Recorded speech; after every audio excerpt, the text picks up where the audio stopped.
Before we start the show, I must ask you, nay, implore you, to vote for us in Madison Magazine's Best of Madison 2024 contest. Y'all, the City Cast Madison podcast and our newsletter Madison Minutes are up again for Best Local Podcast and Best Local News Website. Your nominations are what got us this far. Let's make it official and vote. You have until June 30th. Please don't put this off. Go to our show notes for a link now, and let's make podcast history together.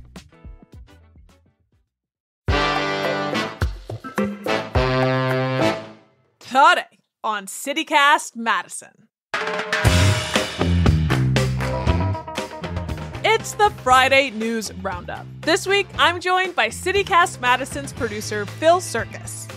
The Center for Black Excellence and Culture breaks ground on South Park Street. The Madison City Council votes to approve 4 housing developments. And UW food scientists find a compound that keeps ice cream from melting. It's Friday, June 21st. I'm Bianca Martin, and here's what Madison's talking about.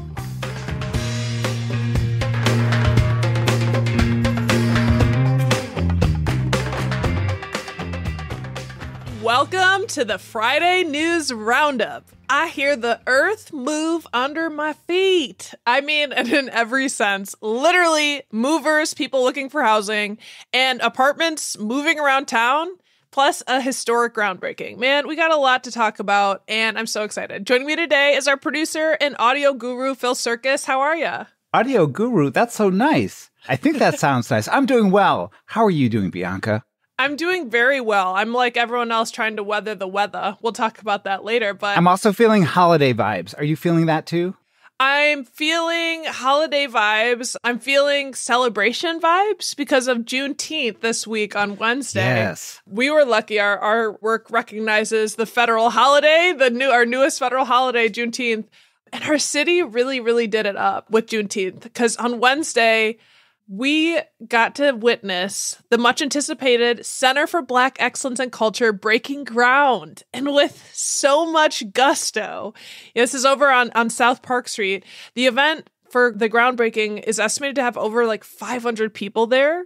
You know, and it's headed up by the founder of the center, Alex G., who is the pastor of Fountain of Life Church, and his sister and partner in this effort, community leader Laleta G.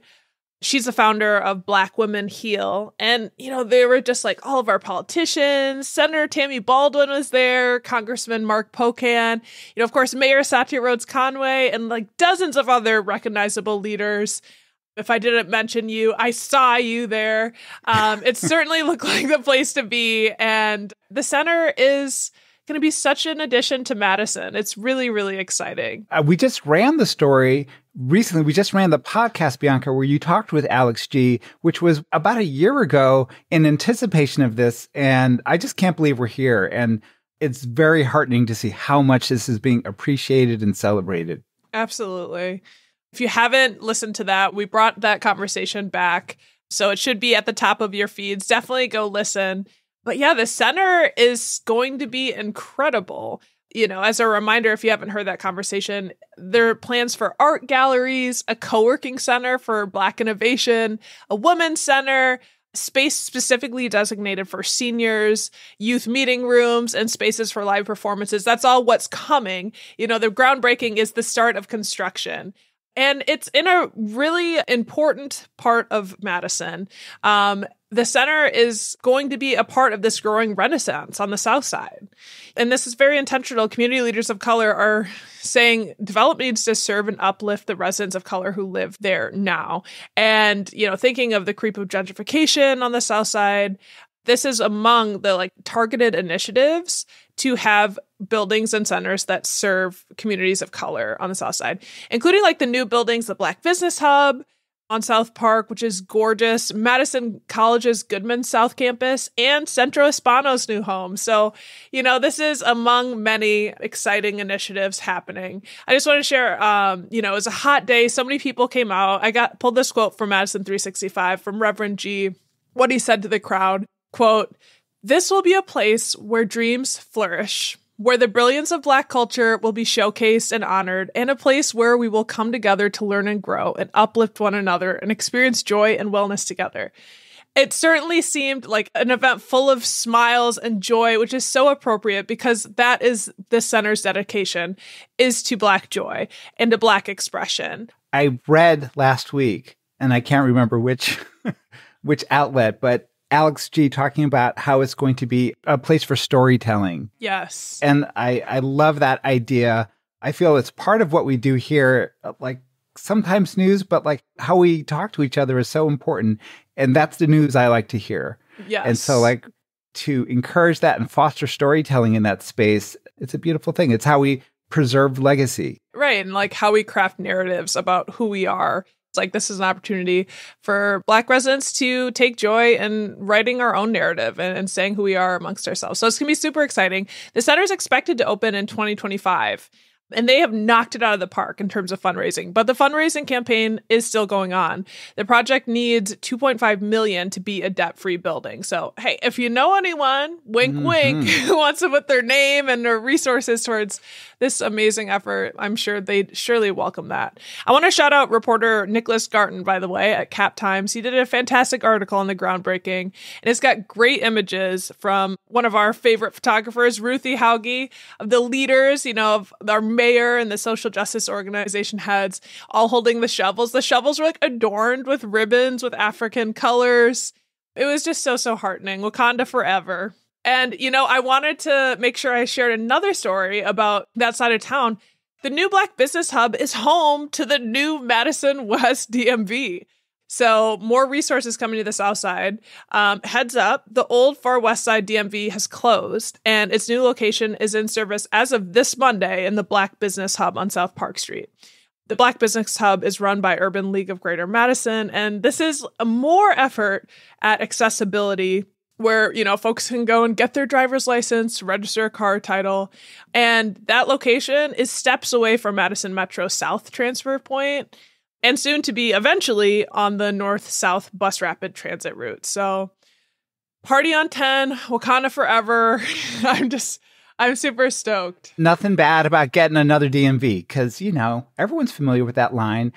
I just want to say, as people know, I moved here from Oakland, California pretty recently, and I didn't know much about Madison, came here sight unseen, heard a lot about how it's not the most diverse community in the world.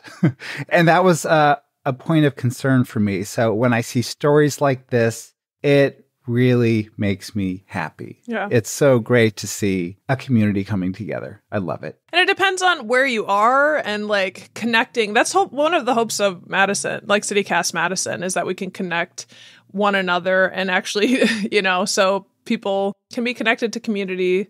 And I had just a beautiful experience at the Black Business Hub, which was another amazing fundraising effort. I've been in that building because I went earlier this year to kick off for a new podcasting platform called Speak Studio, which is like part of the Black Economic Hub incubator. And the space is gorgeous. So it's really dope to see them building it out and trying to make this, the intention is that this place would be a one-stop shop. And this bringing the DMV there seems like a really great step. So I'm just so stoked, like you, just to see everything that's happening. Shouting out all the movers and shakers, moving the earth. We see you. We support you. Shouting out a happy news story. Yes, we're starting out. Yes, last Friday it was a little bit of a tougher news landscape. So happy to highlight the Juneteenth celebration and the new DMV coming to the Black Econ Hub.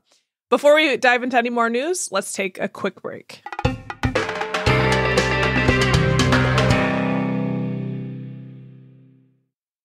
Ryan Reynolds here from Mint Mobile. With the price of just about everything going up during inflation, we thought we'd bring our prices down. So to help us, we brought in a reverse auctioneer, which is apparently a thing. Mint Mobile Unlimited Premium Wireless. How to get 30, 30, bit to get 30, bit to get 20, 20, 20, bit to get 20, 20, bit to get 15, 15, 15, 15, just $15 a month? Sold! Give it a try at mintmobile.com/switch. $45 up front for 3 months plus taxes and fees. Promo rate for new customers for limited time. Unlimited more than 40 gigabytes per month. Slows full terms at mintmobile.com. This episode is brought to you by La Quinta by Wyndham. Your work can take you all over the place, like Texas. You've never been, but it's going to be great because you're staying at La Quinta by Wyndham. Their free Bright Side breakfast will give you energy for the day ahead. And after, you can unwind using their free high-speed Wi-Fi. Tonight, La Quinta. Tomorrow, you shine. Book your stay today at lq.com. All right, we're back. And we're talking about Juneteenth. We're talking about the DMV getting around, the city getting better. Seems like a good time to talk about housing and how to live here. It's always a good time to talk about housing because we're all thinking about housing. It is serious business in this town. As we've mentioned on this podcast before, or I hope we have, Madison is Wisconsin's fastest growing city. And with that growth comes that complicated issue of not having enough affordable housing.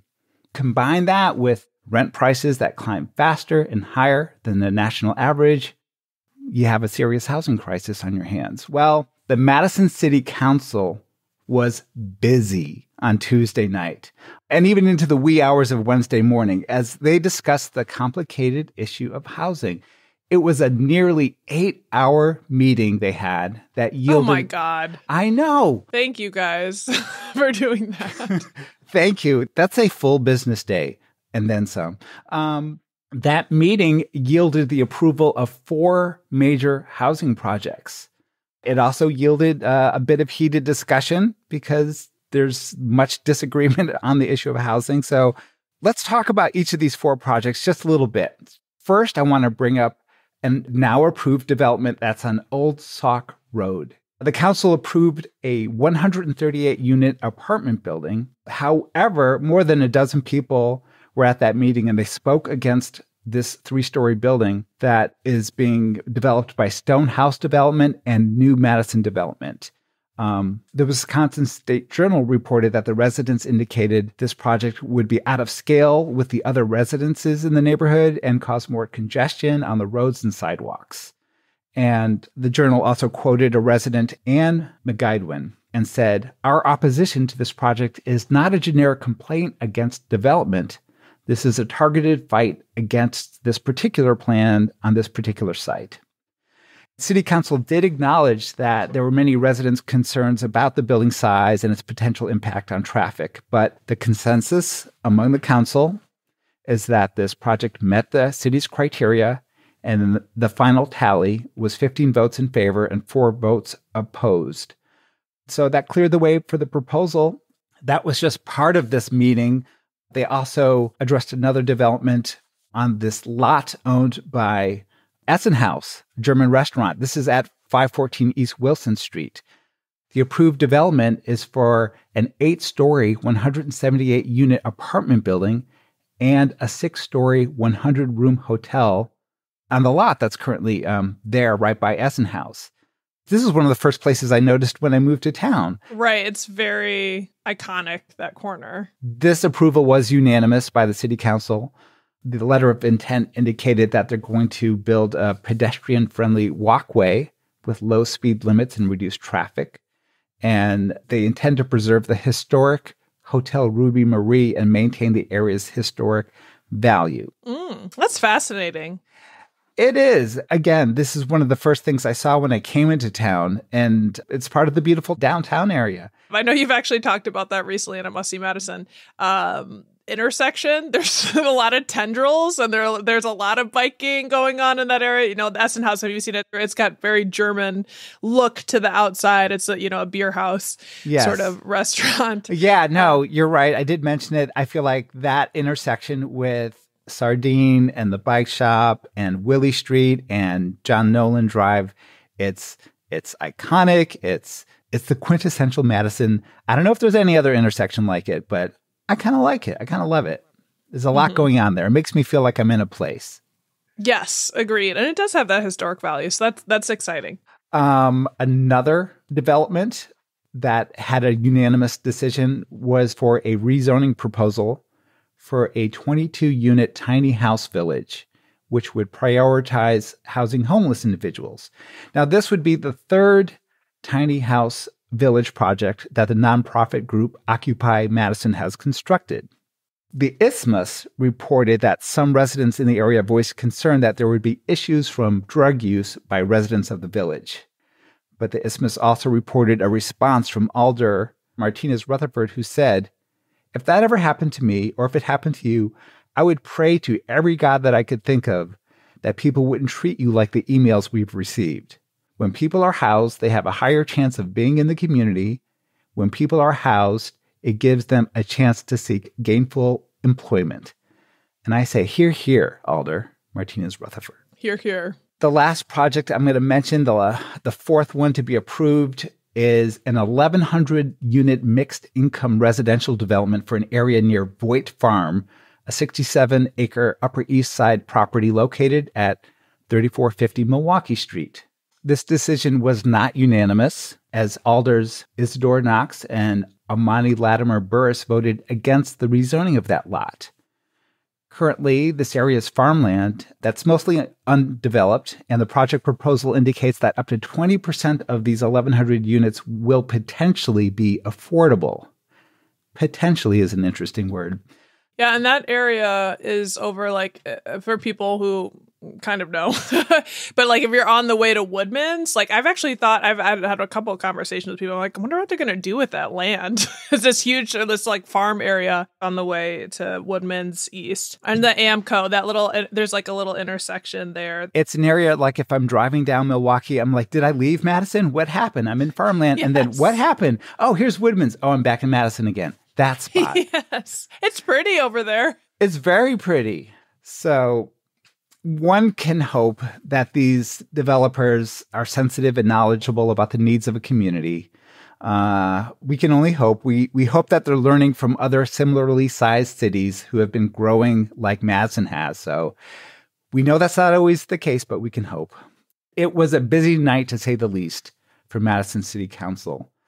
But before we roll on to our next story, I have another little housing-related thing I want to mention that I saw on Madison.com. And I wish I could have seen this with my own eyes, but check this out, Bianca. It was a 400-ton, 4-story brick apartment building in downtown Madison that was placed upon a wheeled trailer and moved it was about a block and a half move. I didn't know you could move a 400-ton brick building. Is that crazy or what? I mean, they're just getting better at doing stuff all the time. It sounds pretty ambitious to me. I'm glad. They obviously, they wouldn't risk it if they didn't think they could do it. But yeah, I also saw, looking at that right now, it's kind of amazing to see that they could just do that. Do you think in the future everyone will have a home and we just move our homes everywhere? I mean, ideally not. I don't know. Okay, forget that. That's the coffee. Ava wrote in our newsletter about this story, so we won't get into it too deep here, but it's kind of amazing. I love it. So things are heating up with housing, and things are heating up elsewhere. Tell me about the heat, Bianca. Yes. Some like it hot. Humans in general don't like it too hot. I've been walking around these past few days singing that to myself. So anyway, for real, please continue. Well, maybe we're in our brain meld right now. That's amazing. But yeah, that's another news headline for this week for sure, right? You guys, the heat. Much of the U.S. is in what's called a heat dome. Meaning our heat wave has caused like a pressurized system because when it's hot, air expands and we've been broiling and then cool down with interspersed thunderstorms, which bring their own kind of concern. But warm weather is going to continue and expect it into next week. So I just want to do a quick reminder, don't underestimate the heat and the power of the heat. Please drink extra water, take regular breaks, give yourself more space and time to adapt to the heat, especially if you're working outside. Please take care of yourself. If you're listening, I beg you. We love you. Take care of yourself. Please just slow down in general. Slow down. Slow down. That's where it's at. Yes. Yeah. And on a much less serious note, for the non-lactose intolerant dwellers among us, and as we know, many of you lactose intolerant dwellers who still partake, ice cream is getting less melty, apparently. Thanks to UW-Madison food scientists, who, by the way, are always saving the day. They are now trying to stop the natural melting process of ice cream. So that's pretty dope. Why? Because of this heat. Maybe to save ice cream, too. Apparently, the UW-Madison Department of Food Science discovered that a natural compound called polyphenols, which, by the way, is something I've heard of when these science stories come up, is just like, oh, that's a compound I've never heard of. Polyphenols can prevent ice cream from melting and collapsing into like liquid all over the place. The compound, polyphenols, like are in blueberries and strawberries and green tea. Like they're known for their antioxidant properties. And apparently they thicken ice cream. So shout out to a PhD student at UW-Madison, Cameron Wicks. Thank you for your work and everyone who's working with her. She said, to break it down, these polyphenols are interacting with the milk fat and the milk protein, and they can create a network that kind of helps keep the ice cream more in place. So this non-melt ice cream is not on shelves right now. They're hoping that it will be soon, but they've got to figure out like texture and taste, and they aren't there. But they have discovered something that can help. So pretty soon you'll be able to go and not just order cookies and cream, but you'll be able to order cookies and polyphenols, right? Los Dos, yeah. Or Los Tres, all of the thing. Both. All, yes, and it's just going to be a fuerza. Now I'm just speaking in Spanish for some reason. It's going to be a force of nature there where we can be out in this heat and maybe be less messy. The future is almost now. I have to say this really quickly before we wrap up here. The Force was with Madison's new collegiate women's softball league this Monday. Gotta shout out our Nightmares. Y'all crushed it at your first home game over the lacrosse stream. You beat them 18-1. So... Woo! Go, Women's Nightmares. Hey, bada. We're so proud of you. We're proud of our Nightmares. We're proud of our Mallards. And we are proud of our UW scientists who work on making our food better. We're proud of all of us. We're proud of the groundbreaking. Scientists, ice cream scientists, love you. Proud of the engineers. Do you think there's a title out there? Like there's an ice cream scientist? There has to be. Oh, no, well, like literally we have ice cream scientists. Like we take our dairy science very seriously. Life is wonderful. Thank you, Phil, for rounding up the news with me this week. I appreciate you so much. Thank you. See you next time.